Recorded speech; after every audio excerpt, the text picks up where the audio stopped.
पंचमो अध्याय। देवताओं द्वारा देवी की स्तुति।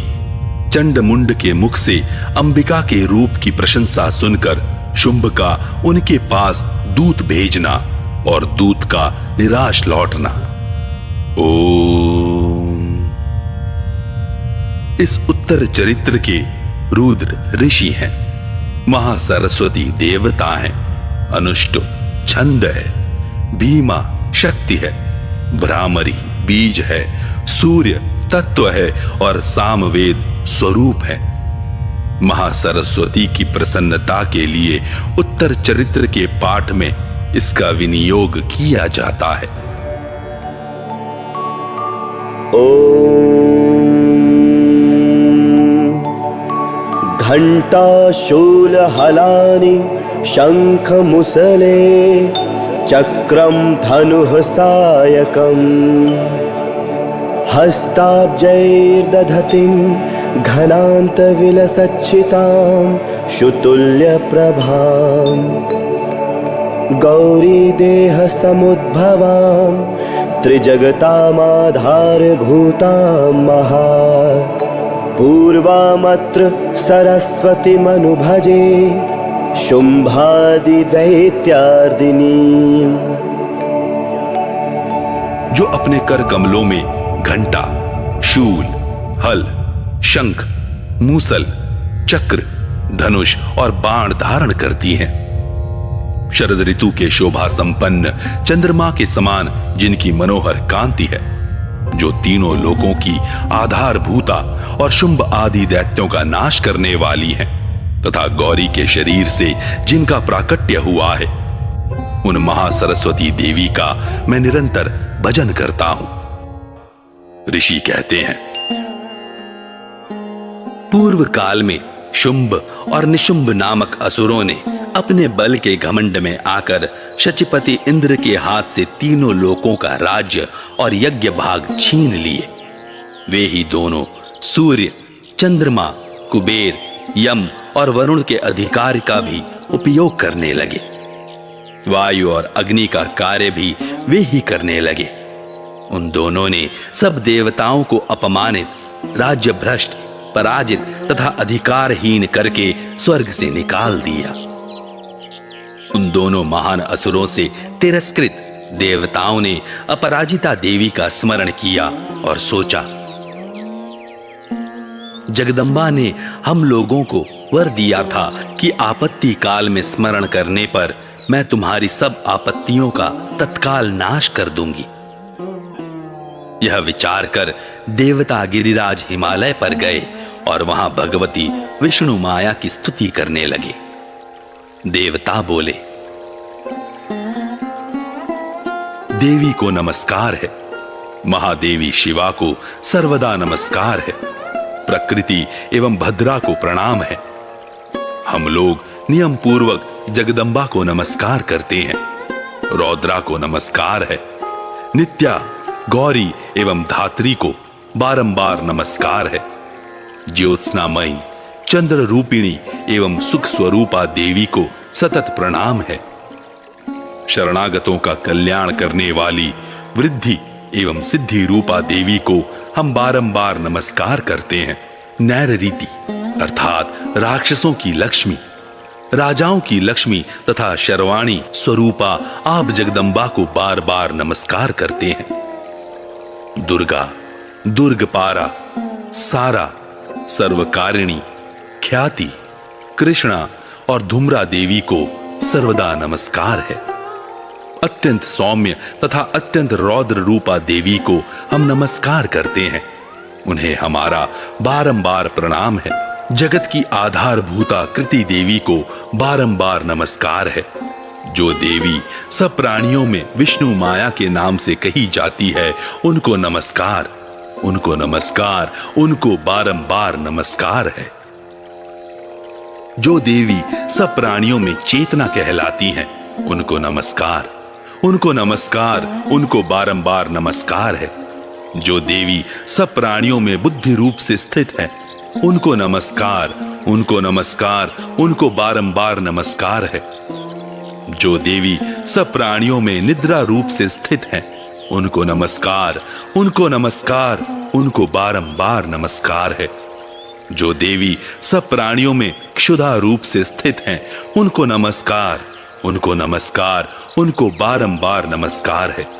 जो देवी सब प्राणियों में छाया रूप से स्थित हैं, उनको नमस्कार, उनको नमस्कार, उनको बारंबार नमस्कार है। जो देवी सब प्राणियों में शक्ति रूप से स्थित हैं, उनको नमस्कार, उनको नमस्कार, उनको बारंबार नमस्कार है। जो देवी सब प्राणियों में तृष्णा रूप से स्थित हैं, उनको नमस्कार, उनको नमस्कार, उनको बारंबार नमस्कार है। जो देवी सब प्राणियों में शांति रूप से स्थित हैं, उनको नमस्कार, उनको नमस्कार, उनको बारंबार नमस्कार है। जो देवी सब प्राणियों में जाति रूप से स्थित हैं, उनको नमस्कार, उनको नमस्कार, उनको बारंबार नमस्कार है। जो देवी सब प्राणियों में लज्जा रूप से स्थित हैं, उनको नमस्कार, उनको नमस्कार, उनको बारंबार नमस्कार है। जो देवी सब प्राणियों में शांति रूप से स्थित हैं, उनको नमस्कार, उनको नमस्कार, उनको बारंबार नमस्कार है। जो देवी सब प्राणियों में श्रद्धा रूप से स्थित हैं, उनको नमस्कार, उनको नमस्कार, उनको बारंबार नमस्कार है। जो देवी सब प्राणियों में कांति रूप से स्थित हैं, उनको नमस्कार, उनको नमस्कार, उनको बारंबार नमस्कार है। जो देवी सब प्राणियों में लक्ष्मी रूप से स्थित हैं, उनको नमस्कार, उनको नमस्कार, उनको बारंबार नमस्कार है। जो देवी सब प्राणियों में वृत्ति रूप से स्थित हैं, उनको नमस्कार, उनको नमस्कार, उनको बारंबार नमस्कार है। जो देवी सब प्राणियों में स्मृति रूप से स्थित हैं, उनको नमस्कार, उनको नमस्कार, उनको बारंबार नमस्कार है। जो देवी सब प्राणियों में दया रूप से स्थित हैं, उनको नमस्कार, उनको नमस्कार, उनको बारंबार नमस्कार है। जो देवी सब प्राणियों में तुष्टि रूप से स्थित हैं, उनको नमस्कार, उनको नमस्कार, उनको बारंबार नमस्कार है। जो देवी सब प्राणियों में माता रूप से स्थित हैं, उनको नमस्कार, उनको नमस्कार, उनको बारंबार नमस्कार है। जो देवी सब प्राणियों में भ्रांति रूप से स्थित हैं, उनको नमस्कार, उनको नमस्कार, उनको बारंबार नमस्कार है। जो जीवों के इंद्रिय वर्ग की अधिष्ठात्री देवी एवं सब प्राणियों में सदा व्याप्त रहने वाली है, उन व्याप्ति देवी को बारंबार नमस्कार है। जो देवी चैतन्य रूप से इस संपूर्ण जगत को व्याप्त करके स्थित हैं, उनको नमस्कार, उनको नमस्कार, उनको बारंबार नमस्कार है। पूर्व काल में अपने अभीष्ट की प्राप्ति होने से देवताओं ने जिनकी स्तुति की तथा देवराज इंद्र ने बहुत दिनों तक जिनका सेवन किया, वह कल्याण की साधन भूता ईश्वरी हमारा कल्याण और मंगल करे तथा सारी आपत्तियों का नाश कर डाले। उद्यंड दैत्यों से सताए हुए हम सभी देवता जिन परमेश्वरी को इस समय नमस्कार करते हैं तथा जो भक्ति से विनम्र पुरुषों द्वारा स्मरण की जाने पर तत्काल ही संपूर्ण विपत्तियों का नाश कर देती हैं, वे जगदम्बा हमारा संकट दूर करें। ऋषि कहते हैं, राजन, इस प्रकार जब देवता स्तुति कर रहे थे, उस समय पार्वती देवी गंगा जी के जल में स्नान करने के लिए वहां आई। उन सुंदर भौहों वाली भगवती ने देवताओं से पूछा, आप लोग यहाँ किसकी स्तुति करते हैं?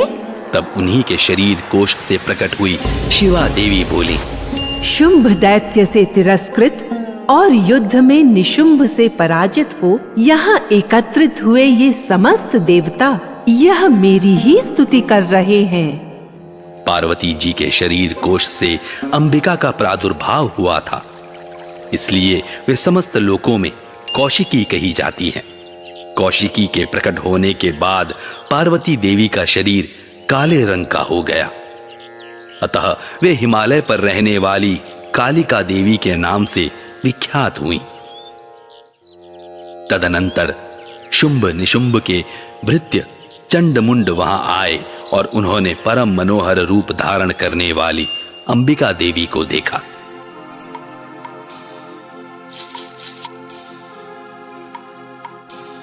फिर वे शुंभ के पास जाकर बोले, महाराज, एक अत्यंत मनोहर स्त्री है जो अपनी दिव्य कांति से हिमालय को प्रकाशित कर रही है। वैसा उत्तम रूप कहीं किसी ने भी नहीं देखा होगा। असुरेश्वर, पता लगाइए वह देवी कौन है और उसे ले लीजिए। स्त्रियों में तो वह रत्न है, उसका प्रत्येक अंग बहुत ही सुंदर है तथा वह अपने श्री अंगों की प्रभा से संपूर्ण दिशाओं में प्रकाश फैला रही है। दैत्यराज, अभी वह हिमालय पर ही मौजूद है, आप उसे देख सकते हैं। प्रभु, तीनों लोकों में मणि, हाथी और घोड़े आदि जितने भी रत्न हैं, वे सब इस समय आपके घर में शोभा पाते हैं। हाथियों में रत्नभूत ऐरावत, यह पारिजात का वृक्ष और यह उच्चैश्रवा घोड़ा, यह सब आपने इंद्र से ले लिया है। हंसों से जुता हुआ यह विमान भी आपके आंगन में शोभा पाता है। यह रत्नभूत अद्भुत विमान जो पहले ब्रह्मा जी के पास था, अब आपके यहां लाया गया है। यह महापद्म नामक निधि आप कुबेर से छीन लाए हैं। समुद्र ने आपको किंजलकीनी नाम की माला भेंट की है, जो केसरों से सुशोभित है और जिसके कमल कभी कुम्हलाते नहीं हैं।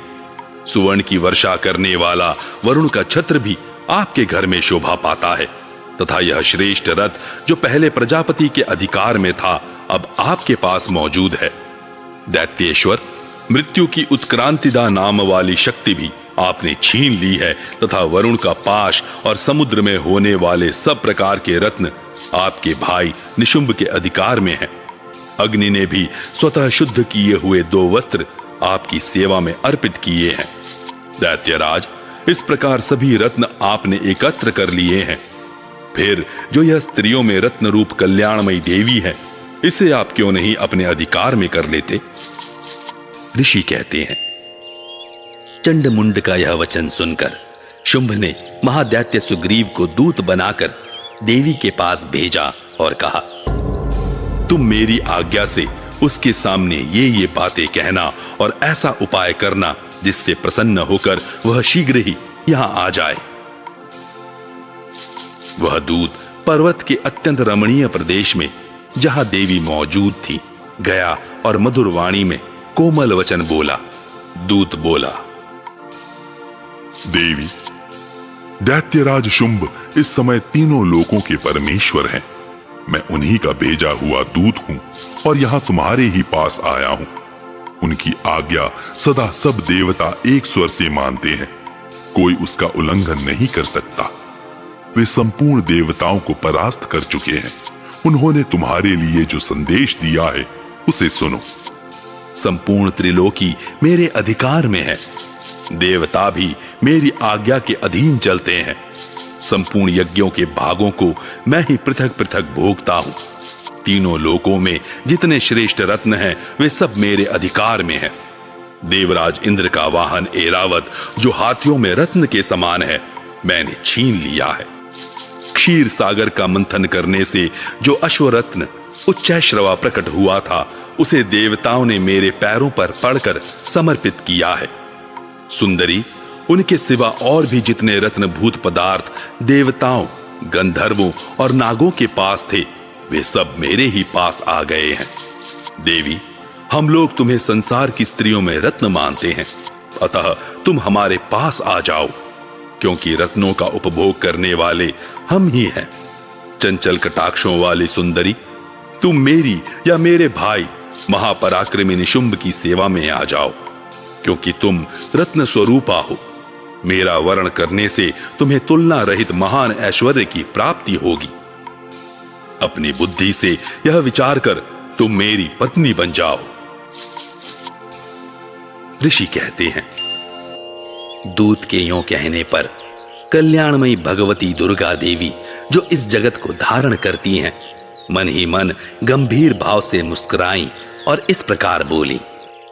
देवी ने कहा, दूत, तुमने सत्य कहा है, इसमें तनिक भी मिथ्या नहीं है। शुंभ तीनों लोकों का स्वामी है और निशुंभ भी उसी के समान पराक्रमी है। किंतु इस विषय में मैंने जो प्रतिज्ञा कर ली है उसे मिथ्या कैसे करूं? मैंने अपनी अल्प बुद्धि के कारण पहले से जो प्रतिज्ञा कर रखी है उसे सुनो। जो मुझे संग्राम में जीत लेगा, जो मेरे अभिमान को चूर्ण कर देगा तथा संसार में जो मेरे समान बलवान होगा वही मेरा स्वामी होगा। इसलिए शुंभ अथवा महादैत्य निशुंभ स्वयं ही यहाँ पधारे और मुझे जीतकर शीघ्र ही मेरा पाणी ग्रहण कर ले। इसमें विलंब की क्या आवश्यकता है? दूत बोला, देवी, तुम घमंड में भरी हो, मेरे सामने ऐसी बातें न करो। तीनों लोकों में कौन ऐसा पुरुष है जो शुंभ निशुंभ के सामने खड़ा हो सके? देवी, अन्य दैत्यों के सामने भी सारे देवता युद्ध में नहीं ठहर सकते, फिर तुम अकेली स्त्री होकर कैसे ठहर सकती हो? जिन शुंभ आदि दैत्यों के सामने इंद्र आदि सब देवता भी युद्ध में खड़े नहीं हुए, उनके सामने तुम स्त्री होकर कैसे जाओगी? इसलिए तुम मेरे ही कहने से शुंभ निशुंभ के पास चली चलो। ऐसा करने से तुम्हारे गौरव की रक्षा होगी, अन्यथा जब वे केश पकड़कर घसीटेंगे तब तुम्हें अपनी प्रतिष्ठा खोकर जाना पड़ेगा। देवी ने कहा, तुम्हारा कहना ठीक है। शुंभ बलवान है और निशुंभ भी बड़े पराक्रमी हैं, किंतु क्या करूं? मैंने पहले बिना सोचे समझे प्रतिज्ञा कर ली है, अतः अब तुम जाओ। मैंने तुमसे जो कहा है वह सब दैत्यराज से आदर पूर्वक कहना, फिर वे जो उचित जान पड़े करें।